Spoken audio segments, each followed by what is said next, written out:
Boa noite, turma de B010. Nosso projeto é sobre o acelerador linear e o nosso grupo é composto por Beatriz Escárdua e Caio Junqueira. Boa noite, turma, que é o Caio. Vou falar um breve resumo sobre o acelerador linear. Ele é um dispositivo utilizado para tratar o câncer por meio de emissão de raio-x de alta energia no tumor, visando destruir as células cancerígenas enquanto preserva os tecidos saudáveis ao redor. Ele funciona acelerando partículas subatômicas, como por exemplo elétrons e prótons, a altas velocidades e direcionando-as com precisão para o local do tumor. Agora vamos falar sobre as partes principais do acelerador linear. Existem 4 módulos principais, que são o módulo de energia, chamado de stand, o módulo de imagens, que é o Image Acquisition, o módulo repouso do paciente, que é o couch, e o módulo do acelerador, que é o gantry.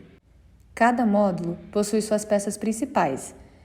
No gantry, nós temos o GAN, que é o gerador de elétrons, o tubo de aceleração, que é onde os elétrons serão acelerados, o carrossel, que irá mudar o percurso e direcionar os elétrons ao target. No target, irá acontecer a transformação dos elétrons em fótons. Como isso acontece? Um fóton surge quando ocorre a transição de um elétron de um átomo entre 2 estados de energia diferentes. O elétron, ao passar de uma camada mais interna para uma camada mais externa, recebe a energia e retorna para o estado inicial, emitindo a energia correspondente a essa diferença. Após isso, o feixe de fótons irá passar por um monte de filtros que irão ajustar a intensidade e homogeneizar esse feixe. Por último, o feixe passará pelos colimadores, que irão fazer o molde do tumor para que os fótons queimem apenas o tumor e não os tecidos saudáveis. O próximo módulo é o couch, que possui uma mesa onde o paciente vai se deitar e o controle de movimento, que irá se adequar ao movimento indesejado do paciente. Já o stand possui claustron, que irá gerar uma alta frequência e uma alta potência com baixo ruído, e o cooler, que irá resfriar principalmente o claustron e todo o sistema do equipamento. Por último, temos o Image Acquisition, que contém o gerador de imagens, que irá gerar imagens em tempo real durante a terapia para ajuste e direcionamento do feixe. Bom, agora eu vou explicar tecnicamente como funciona um acelerador linear. Ele funciona gerando elétrons ou prótons que são acelerados por campos elétricos e magnéticos em um tubo de vácuo. Durante a aceleração, as partículas são focalizadas e colimadas para formar um feixe estreito. O acelerador controla a energia das partículas ao longo do tubo, ajustando os campos elétricos e magnéticos. O feixe é direcionado com precisão para o tumor por meio de colimadores. Quando atinge o tumor, o feixe deposita energia, danificando as células cancerígenas. O tratamento geralmente é realizado em várias sessões, permitindo a recuperação das células saudáveis.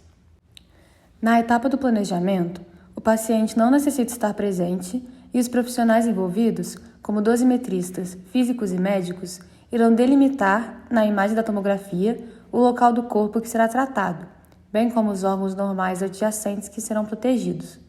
Após a identificação dessas estruturas, o planejamento das incidências da radiação é realizado e o computador vai verificar se a distribuição da dose de radiação está adequada, ou seja, se o local que precisa ser tratado está recebendo de forma concentrada a dose prescrita e os órgãos normais o mínimo possível, além de gerar as coordenadas para que a máquina consiga se orientar. Agora, nós vamos mostrar um vídeo para vocês sobre como funciona um acelerador linear. How the linear accelerator works. All body cells can be damaged or killed by radiation, but tumor cells are more sensitive to radiation than normal cells. Radiation therapy uses this principle to damage beyond repair or kill the abnormal cancer cells in a tumor. Successful radiation therapy depends on the ability of the linear accelerator, or LINAC, to deliver a tumoricidal dose of radiation to the tumor, while ensuring minimal radiation of normal tissue. The LINAC accurately produces, monitors, controls, and conforms the radiation beam to the planned target. Beam generation. Radio frequency waves are pulsed into the waveguide by the magnetron. This is synchronized with the injection of electrons into the waveguide by the electron gun. The radio frequency waves accelerate the electrons along the waveguide to a speed approaching the speed of light. The X-ray beam is created when the electrons hit and interact with a tungsten target at the opposite end. The magnetron controls the power and frequency of the radio frequency waves, which determine the energy of the X-rays produced. The digital accelerator uses a diode-type electron gun situated at the end of the waveguide. The electrons are produced by heating the tungsten filament within the cathode and are then injected into the waveguide. The number of electrons injected is controlled by the temperature of the filament.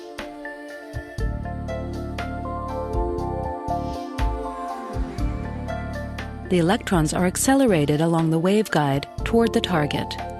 The waveguide contains a series of copper cells.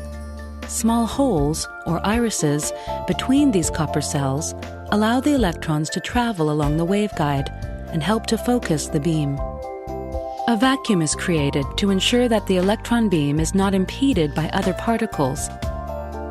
The path of the negatively charged electron beam is controlled by two sets of quadrupole magnets, called steering coils, that surround the waveguide. An additional two sets of focusing coils help to further define the electron beam so that it is very fine, with a diameter similar to that of a pinhead when it hits the target. The entire system is cooled by water. The electrons exit the waveguide and enter the flight tube, where the beam is redirected towards the target. The electrons travel along a slalom path within the flight tube. 3 pairs of magnets on either side of the flight tube cause the electron beam to bend through the turns of the slalom. This process not only positions the beam to strike the target, but it also further focuses the beam to a diameter of 1 millimeter.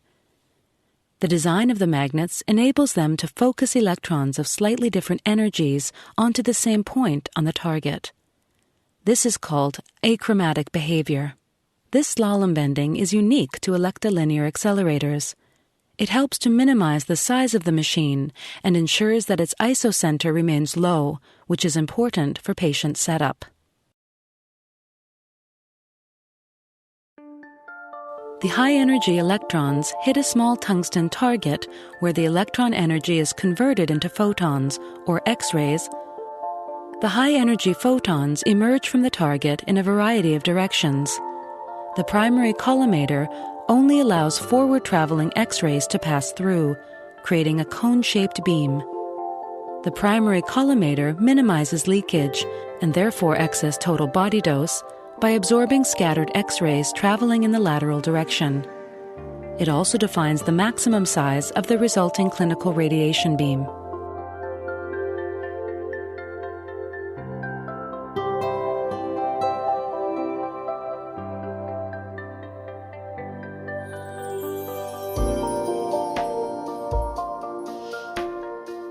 At this stage, the photons are not uniformly distributed across the beam, and so a flattening filter is placed in the path of the beam.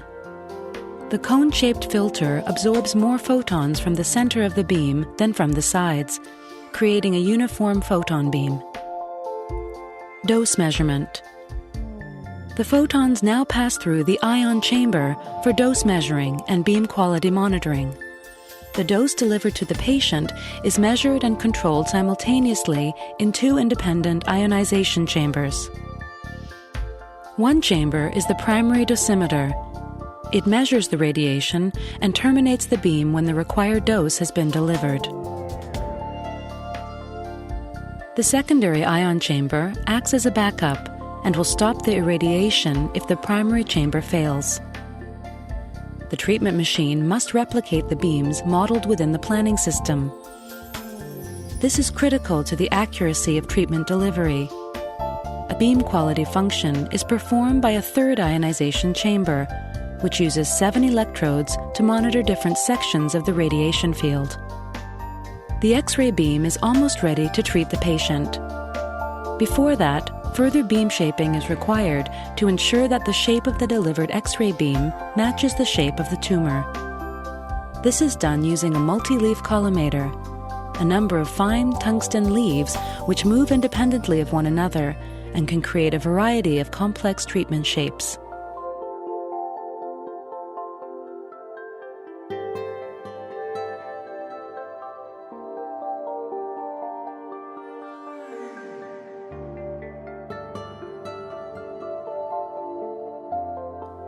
Linac control. One computer system controls both the Linac and the multi-leaf collimator. This eliminates dosimetric errors due to communication delays. It also ensures synchronization between the delivered dose and the multi-leaf collimator position, allowing complex deliveries such as intensity-modulated radiation therapy and volumetric modulated arc therapy. All electromagnets, steering, and focusing coils are digitally controlled. All mechanical positions of flight tube, filters, and foils are automatically selected from the control console, and all radiation beam settings are grouped in calibration blocks for each energy. These are stored digitally on the Linac hard disk for flexible and easy beam adjustment, calibration, and servicing. Clearance. Clearance is the free space available under the Linac for patient treatment, and it varies with different protocols and fixation devices. It is a combination of the distance between the lower surface of the radiation head and the isocenter, 45 centimeters, and the head diameter, 62 centimeters. A wide clearance around the isocenter means improved access for patient setup, freedom to use the best possible patient positioning and immobilization accessories, freedom to rotate the gantry between fields without needing to move the patient. Finally, it means that treatment techniques using non-coplanar beams are not compromised. The large clearance offered by Elekta machines ensures flexibility in providing the best possible treatment for the patient.